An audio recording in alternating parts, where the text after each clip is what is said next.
আজ পর্যন্ত বাংলাদেশে হাইব্রিড বলেন, ইনব্রিড বলেন, যত প্রকার ধান বলেন, সবচেয়ে উচ্চ ফলনশীল জাত হচ্ছে এই রড মিনিকেট।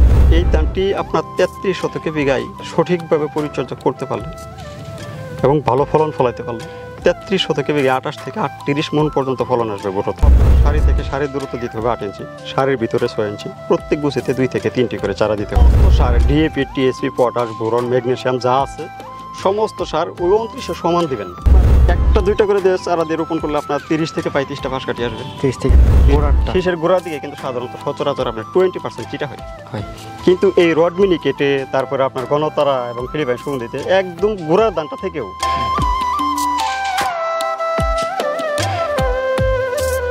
দর্শক বন্ধু আসসালামু আলাইকুম, সবাইকে শুভেচ্ছা জানিয়ে শুরু করছি আমাদের নিয়মিত আয়োজন উদ্যোক্তার খোঁজের আজকের নতুন একটি পর্ব। দর্শক, এই মুহূর্তে আমাদের অবস্থান হচ্ছে শেরপুর সদরের কামারের চরে। আমরা আজকে কথা বলবো হচ্ছে 3টি উচ্চ ফলনশীল জাতের ধান নিয়ে। আপনারা জানেন যে বড় সিজনে সবচেয়ে উচ্চ ফলনশীল যে ধানের তালিকা রয়েছে সেই তালিকার শীর্ষে কিন্তু রয়েছে হচ্ছে রড মিনিকেট, ঘনতারা। এর পাশাপাশি বড় আমন 2 সিজনেই করা যাবে এমন একটি ধান রয়েছে যেটা হচ্ছে ফিলিপাইন সুগন্ধি ধান, এবং সবচেয়ে বড় কথা হচ্ছে এই ধানের সুগন্ধ রয়েছে। তো আজকে আমরা রয়েছি হচ্ছে আলহাজ আজমল মণ্ডল সাহেবের হচ্ছে ধানের প্রজেক্টে। আপনারা জানেন যে এই মানুষটা কিন্তু প্রতি বছরই নতুন নতুন যে উচ্চ ফলনশীল ধানগুলো রয়েছে সেগুলো আপনাদের সামনে তুলে ধরার চেষ্টা করেন, এবং দীর্ঘদিন যাবৎ বাংলাদেশের কৃষকেরা কিভাবে ধান চাষ করে লাভবান হতে পারবেন সেই বিষয়টি খতিয়ে দেখার চেষ্টা করেন। আমরা আজকে এই মানুষের সাথে আবারও কথা বলবো এবং আজকে তার ধানের কি কন্ডিশন এবং এই সময়টাতে দাঁড়িয়ে আসলে ধানে কেমন ফলন পাওয়া যাচ্ছে আর বিঘা প্রতি প্রত্যেকটা ধানের ফলন কেমন সে বিষয়টি আপনাদের সামনে তুলে ধরার চেষ্টা করব উদ্যোক্তার খোঁজের ক্যামেরায়। আশা করছি পুরো অনুষ্ঠান জুড়ে সঙ্গে থাকবেন এবং উপভোগ করবেন আজকের দারুণ তথ্যচিত্র। চলুন শুরু করা যাক।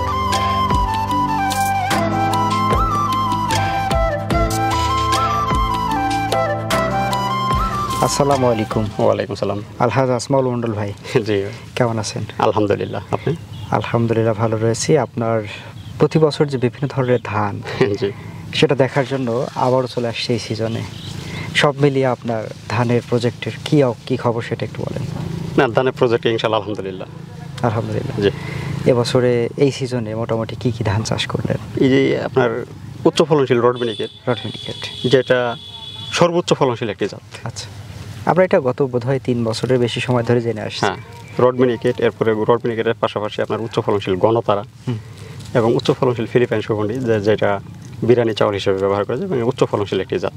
আচ্ছা, ঘনতারা, রড মিনিকেট, ফিলিপাইন সুগন্ধি, 3টা জাত। আচ্ছা, এই 3টা জাতের মধ্যে আমরা এখন যে দাঁড়িয়ে রয়েছি এই ক্ষেত্রটা কিসের? এটা হচ্ছে রড মিনিকেট, যেটা সর্বোচ্চ ফলনশীল একটি জাত। আচ্ছা, আজ পর্যন্ত বাংলাদেশে হাইব্রিড বলেন, ইনব্রিড বলেন, যত প্রকার ধান বলেন, সবচেয়ে উচ্চ ফলনশীল জাত হচ্ছে এই রড মিনিকেট ধান।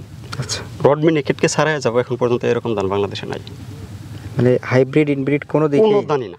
আচ্ছা, এই ধানটি আপনার 33 শতকে বিঘায় সঠিকভাবে পরিচর্যা করতে পারলে এবং ভালো ফলন ফলাইতে পারলে 33 শতকে বিঘায় 28 থেকে 38 মণ পর্যন্ত ফলন আসবে বড়তে। আচ্ছা, 28 থেকে 38 মণ। আর ঘনতারা আসবে আপনার 33 শতকে বিঘায় 28 থেকে 35 মণ পর্যন্ত। আচ্ছা, ঘনতারা এবং রড মিনিকেট এই দুইটার মধ্যে পার্থক্য কি আসলে? রড মিনিকেটটা এটা হচ্ছে ইন্ডিয়ান জাত এবং চিকন জাত এটি, অর্থাৎ আমাদের যে জনপ্রিয় জাত 28, এটা 28-এর চেয়ে একটু ছোট, একটু চিকন, মানে 28-এর মতো, 28-এর চেয়েও ছোট এবং চিকন। বাহ। এবং ভাত খেতে আপনার 28-এর চেয়েও ভালো। এটা কি ঝুরঝুরে হয়? হ্যাঁ, ঝুরঝুরে। আপনি সকালবেলা রান্না করে রাইখে যদি রাইতে খান এবং পরের দিন সকালেও যদি খান, আপনি তাও নষ্ট হবে না। নষ্ট হবে না। তবে আমরা কৃষকরা, অর্থাৎ এক কথাই শেষ।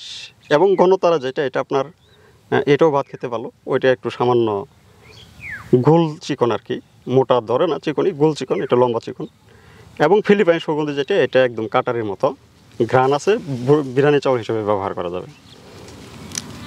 আর এই রড মিনিকেট ধানটি আপনার একটা ধানের ভিতরে যত ভালো বৈশিষ্ট্য থাকা প্রয়োজন, খাওয়া থেকে শুরু করে, ভাত খাওয়া থেকে শুরু করে ফলন, চাউল, প্রত্যেকটা বৈশিষ্ট্যই ভালো। আর মানে একটা কথাই আছে যে যার কাটে আপনার ওই এই পিঠেও কাটে, ওই পিঠেও কাটে। এই যে ভালো, সবটাই ভালো, সবটাই ভালো। হ্যাঁ সবটাই ভালো।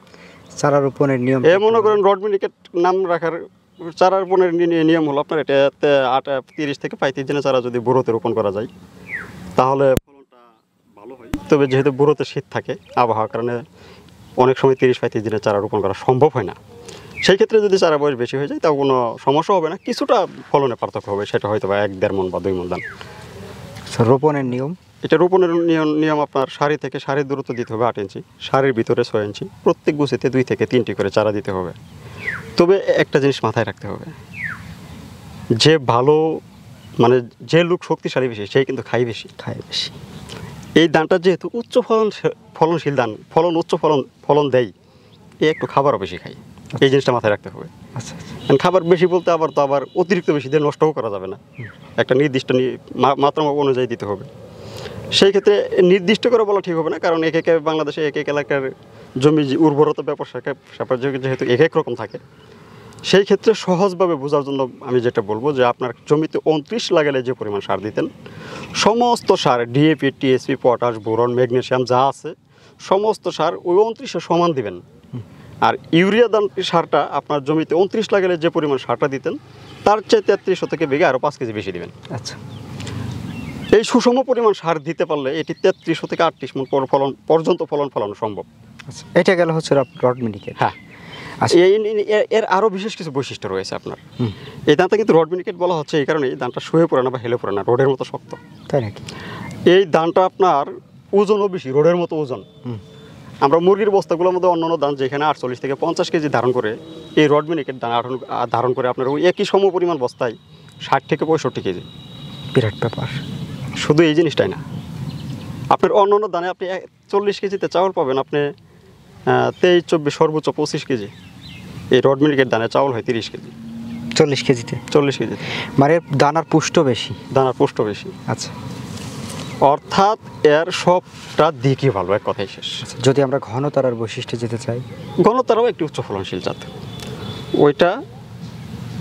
তবে আমি যত প্রকার ধান চাষাবাদ করি, ঘনতারা, রড মিনিকেট, ফিলিপাইন সুগন্ধি পাশাপাশি, কিন্তু সর্বোচ্চ ধরে রাখি আমি রড মিনিকেটকে। রড মিনিকেটের সাথে কোনো ধানের তুলনা নেই। রড মিনিকেট কি শুধুমাত্র বোরোতে রোপণ? বোরো আমন 2 সিজনে হয়। আমনে করতে চাইলে আপনার 15 থেকে 20 দিনে চারা রোপণ করতে হয় এবং রোপণে 20 দিনের ভিতরে সমস্ত সার দিয়ে শেষ করে দিতে হয়। আমনে আসে হলো আপনার 105 থেকে 10 দিন সময় লাগে চারার বয়স সহ। এটা আমনে করতে চাইলে এইভাবে করতে হবে, আর বোরোতে তো ইনশাল্লাহ ওই যেভাবে বললাম করবে ওইভাবে। আর যেহেতু বর্তমানে বাংলাদেশে আপনার এই কৃষিকাজের বিশেষ করে ধান চাষে খরচের পরিমাণ বেশি গেছে, মানে বাইরে গেছে। যেমন আমাদের এইদিকে এবার আপনার আমরা কামলা করে বলি, এই কামলা দিয়ে যে ধান লাগাইছিলাম 1000 টাকা করে একটা করে কামলা আমরা বেতন দিছি। আচ্ছা, 1000 টাকাতে কামলা দিয়ে বেতন দিলে 33 থেকে 1 বিঘা জমি লাগাতে লাগে 4টা কামলা। এইভাবে যদি আমরা হিসাব করি, সারের দাম বেশি, পানির দিতে বেশি লাগে, যেহেতু খরচ বেশি যায়, আমি মনে করি যে এই রড মিনিকেট ধানটা চাষাবাদ করলে লাভবান হওয়া সম্ভব। আচ্ছা, তো আমরা রড মিনিকেট এবং ঘনতারা সম্পর্কে জানলাম। আর ঘনতারাটা হচ্ছে আপনার ওইটা 33 থেকে বিঘায় আপনার 28 থেকে 35 মণ, ভালো হলে ওইটা 38 মণ পর্যন্ত আসে। ওইটাও লাগাইতে হবে সারি থেকে সারি দূরত্ব 8 ইঞ্চি, সারির ভিতরে 6 ইঞ্চি। ওইটা 1 থেকে 2টা করে চারা দিয়ে রোপণ করলে যথেষ্ট। ওটা ব্যাপক পাশ কাটি আসে। কেমন সেটা পাশ কাটি? আপনার 1-2টা করে দিয়ে চারা দিয়ে রোপণ করলে আপনার 30 থেকে 35টা পাশ কাটি আসবে। 30 থেকে 35টা। ফলন 33 থেকে বিঘা 28 থেকে 38 মণ আসবে, রড মিনিকেটের মতোই। রড মিনিকেটের মতোই। আর ফিলিপাইন সুগন্ধি যেটা, এটাতে প্রতি শতাংশ 1 মণ আসবে। ফিলিপাইন সুগন্ধির ভাতটাও কিন্তু আপনার সেরকম ভাত এবং গ্রান আছে, ওটা পোলাও চাউল হিসেবে ব্যবহার করা যাবে এবং রান্না করে খেতে খাওয়া যাবে। সুগন্ধ আছে না? সুগন্ধ আছে। এবং এই যে 3টা জাত বললাম, 3টা জাতি গাছ আপনার শক্তপিক্ত, শুয়ে পড়া বা হেলে পড়ার সম্ভাবনা থাকে না। এবং এই 3টা ধানের ভিতরেই কোনো প্রকার চিটা হয় না। আচ্ছা, চিটাবিহীন ধান। চিটাবিহীন? হ্যাঁ, চিটাবিহীন ধান। আমরা এই রড মিনিকেট ধান আপনার একদম রড মিনিকেট না, শুধু রড মিনিকেট, ঘনতারা এবং খাটো মিনিকেট 3টাই ধানের যে আপনার এই যে শীষ থাকে, গোড়াটা, শীষের গোড়ার দিকে কিন্তু সাধারণত সচরাচর আপনার 20% চিটা হয়। হয়। কিন্তু এই রড মিনিকেটে, তারপরে আপনার ঘনতারা এবং ফিলিপাইন সুগন্ধিতে একদম গোড়ার ধানটা থেকেও গোড়া থেকে একদম আগা অবধি পর্যন্ত পুষ্ট দানা হয়, কোনো প্রকার চিটা হয় না। চিটা হয় না। আর চিটা না হওয়ার পিছনে কিছু পরিচর্যার ব্যাপারও থাকতে হবে, না হলে যত ভালো জাতি হোক আপনার যদি পরিচর্যাটা ঠিকঠাক না হয় তাহলে কিন্তু ফলন কম হবে। না, অন্যান্য ধানে আপনি যতই পরিচর্যা করেন, জাতের ধানের একটা বৈশিষ্ট্য রয়েছে যে এটা হবেই। আচ্ছা, কিন্তু এইগুলো তো কোনো প্রকার চিটা নেই। মানে এটা পরিচর্যা দুর্বল হইলেও সমস্যা না, দুর্বল হলে সমস্যা নেই।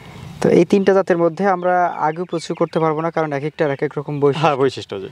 তবে আমরা যদি সবচেয়ে ভালো বলতে চাই তাহলে রড মিনিকেট কি বলবো, তারপর ঘনতারা থাকবে, তারপর গণতারা, ফিলিপাইন সুগন্ধিও ভালো, কারণ হইতেছে আপনার ওই ধান হচ্ছে কাটারের মতো এবং গ্রান আছে, ভাত খেতেও খুব সুস্বাদু এবং জর্জর এবং বিরিয়ানি চাউল হিসেবে ব্যবহার করতে পারবে। আচ্ছা, ফিলিপাইন সুগন্ধি কি বোরোতে নাকি আমনে কোন সিজনে? এটা বুড়ো আমন 2 সিজনে হয়, তিনটাই বুড়ো আমন 2 সিজনে হয়। 2 সিজনে হবে।